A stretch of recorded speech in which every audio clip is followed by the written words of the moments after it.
సుమన్ టీవీలో మీ business promotions కోసం ఈ కింది నెంబర్ను సంప్రదించగలరు.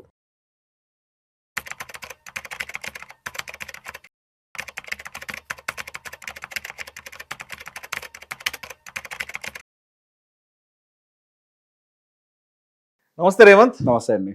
Revanth, welcome to Suman TV and welcome to Vishnu talks. Thank you. So Revanth, ఇప్పుడు మ్యూచువల్ ఫండ్స్కి సంబంధించి ఒక వెల్త్ క్రియేషన్ ఫార్ములా ఉంది. మ్యూచువల్ ఫండ్స్లో ₹1,00,00,000 సంపాదించాలి, ₹1,00,00,000 సమకూర్చి పెట్టుకోవాలి అంటే 15-15-15 ఫార్ములా, 3 15లు అంతే కదా. సో అంటే నెలకి ₹15,000 చొప్పున 15 సంవత్సరాల పాటు 15% CAGR చొప్పున చేసుకుంటూ పోతే ₹1,00,00,000 సమకూరుతాయి అనేది గతంలో మాట్లాడుకున్నాం. సరే, మరి అలా మీకు తెలిసిన వాళ్ళలో ఎవరైనా ఆ ఫార్ములా ప్రకారం ₹1,00,00,000 సంపాదించిన వాళ్ళు ఎవరైనా ఉన్నారా?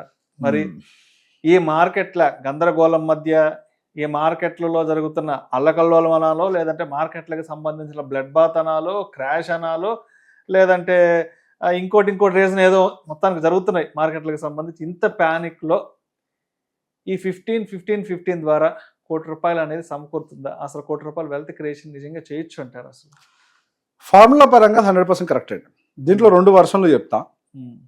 ఫస్ట్ వర్షన్ వచ్చేసరికి అసలు నిజంగా అది సాధ్యమవుద్దా అన్నారు కాబట్టి అది చెప్తా. తర్వాత నిజంగా అసలు 15-15 అనేది మన జీవితానికి మనకు వస్తుందా పనికిరదా చెప్తా.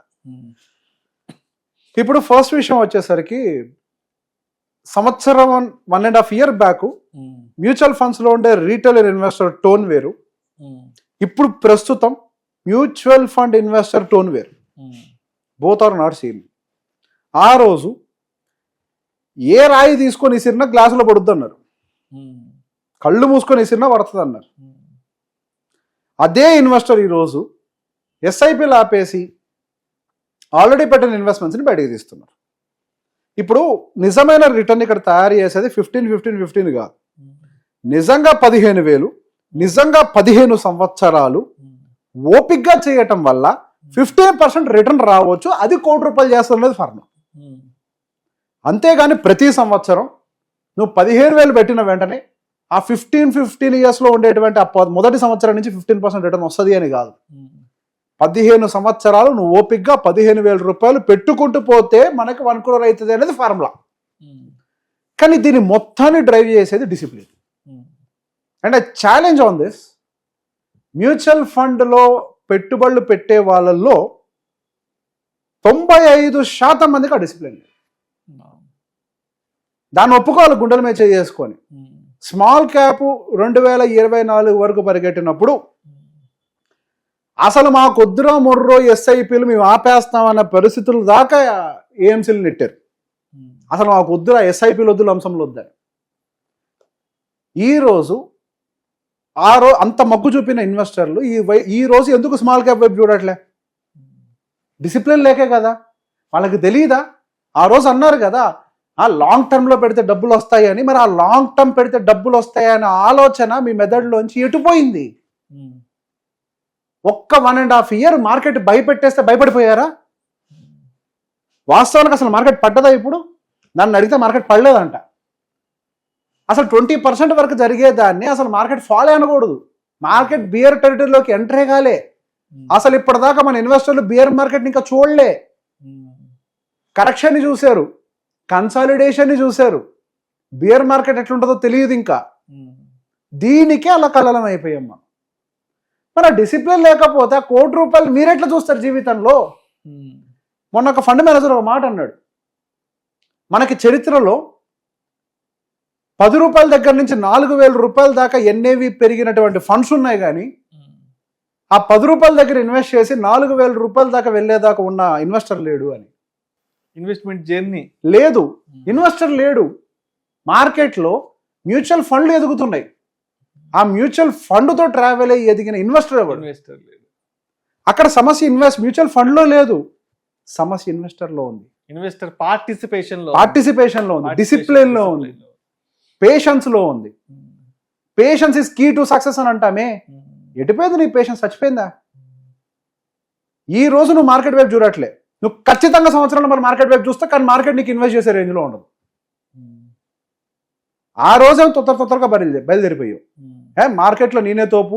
మార్కెట్ ఎట్లాంటి ఒక ఒపీనియన్ క్రియేట్ చేసింది అని అంటే, నాకు మించిన ఇన్వెస్టర్ లేడు అని ఒక ఒపీనియన్ క్రియేట్ చేసింది మార్కెట్ 2024 వరకు. 2024 నుంచి 2026 ఈ జనవరి ఆర్ ఫిబ్రవరి పీరియడ్, ఇప్పుడు మార్చ్ స్టార్ట్ అయింది, మార్చ్ పీరియడ్ వరకు అమ్మో ఇది నాది కాదు అనేలాగా తయారు చేసింది. కానీ ఇది నాదే, నేను ఒక కొత్త అధ్యాయం నేర్చుకున్నా. నేను ఆ రోజు అనుకున్నా కరెక్టే, నాకు అన్నీ తెలుసు అని. కానీ ఈ 1.5 year నా జీవితంలో నా మార్కెట్ పార్టిసిపేషన్లో ఒక కొత్త అధ్యాయాన్ని నేర్పిందని ఎవడైతే యాక్సెప్ట్ చేస్తాడో వాడు మార్కెట్లో గెలుస్తాడు. మార్కెట్లో నిజంగా 15 సంవత్సరాల వరకు కంటిన్యూ చేయడం అంత ఈజీ కాదు.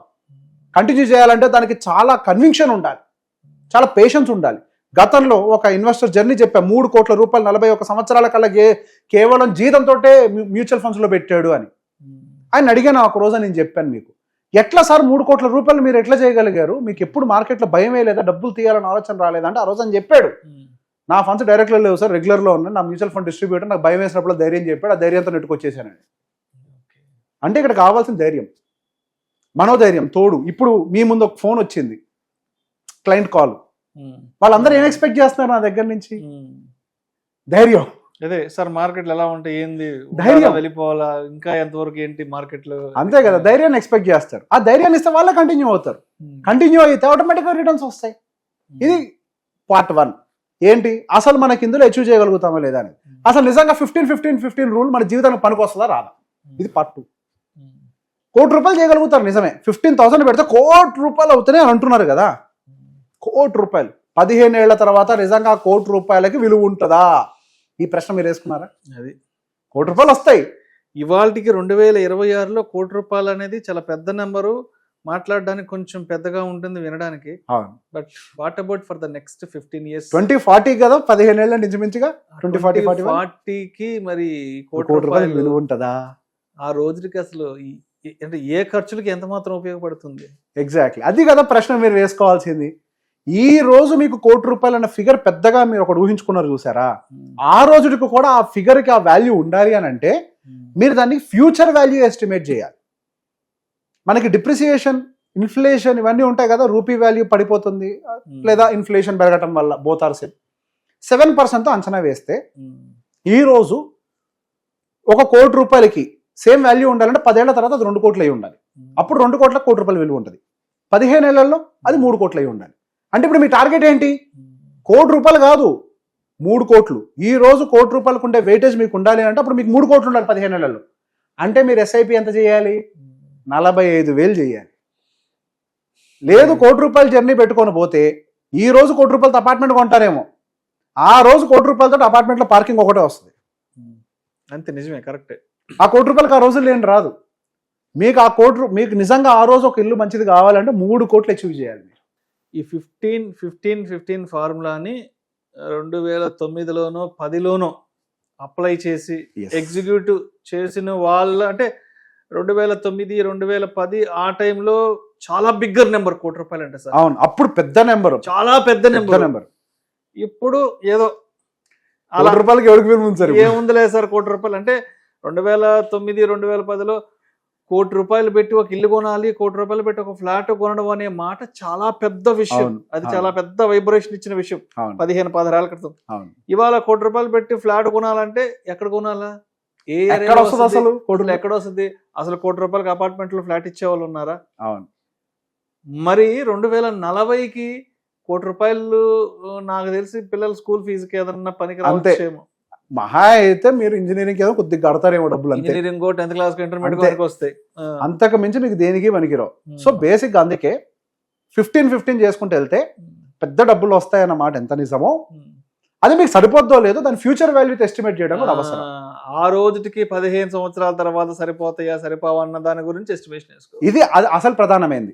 లేకపోతే ఏమవుతుంది అని అంటే మనం డిసిప్లిన్డ్ గా పనిచేసాం, మీరు చాలా కష్టపడి 15 ఏళ్ల పాటు ₹15,000 చాలా డిసిప్లిన్ గా కష్టపడ్డారు.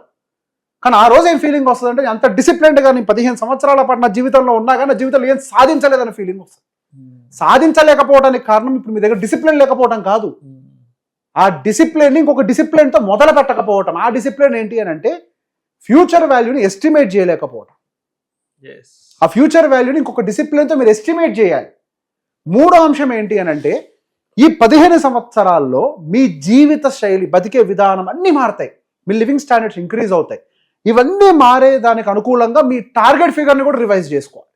అది చేయకపోయినా మీరు ఫెయిల్ అయినట్టే. ఫెయిల్యూర్స్కి ఎన్ని దారులు ఉన్నాయి చూడండి. ఎస్. సో మొత్తానికి కన్క్లూజన్గా 15 ఫర్ నెక్స్ట్ 15 years అంటే ఈ పార్ట్ 1, పార్ట్ 2 రెండింటిని క్లబ్ చేస్తే 15 సంవత్సరాలు నిజంగా కంటిన్యూ చేయడానికి మీ దగ్గర డిసిప్లిన్, పేషెన్స్ ఉండాలి. And at the same time మీకు ఆ పేషెన్స్ అండ్ డిసిప్లిన్ ఒకటి ఉంటే ఆ 15 సంవత్సరాలు కంటిన్యూ చేయడానికి ఉంటే సరిపోదు. దానికంటే ముందు ఇంకా డిసిప్లిన్ తోటి ఫ్యూచర్ వాల్యూ ఎస్టిమేషన్ చేసుకుంటూ పీరియాడిక్గా మళ్ళీ అదే డిసిప్లిన్ని మెయింటైన్ చేసుకుంటూ మీకు ఉండేటువంటి ఎగ్జిస్టింగ్ పొజిషన్ అంటే మీ ఫైనాన్షియల్ పొజిషన్ని రివ్యూ చేసుకుంటూ మీ టార్గెట్స్ని రివైజ్ చేయాలి. అప్పుడు ఆ 15 అనే రూల్ పనిచేస్తుంది. అక్కడ ఫస్ట్ 15ని మాత్రం ఏ ఫిగర్తో రీప్లేస్ చేయాలి అనేది మీ చేతుల్లో ఉంది. Right. Thank you so much Revanth. Most welcome.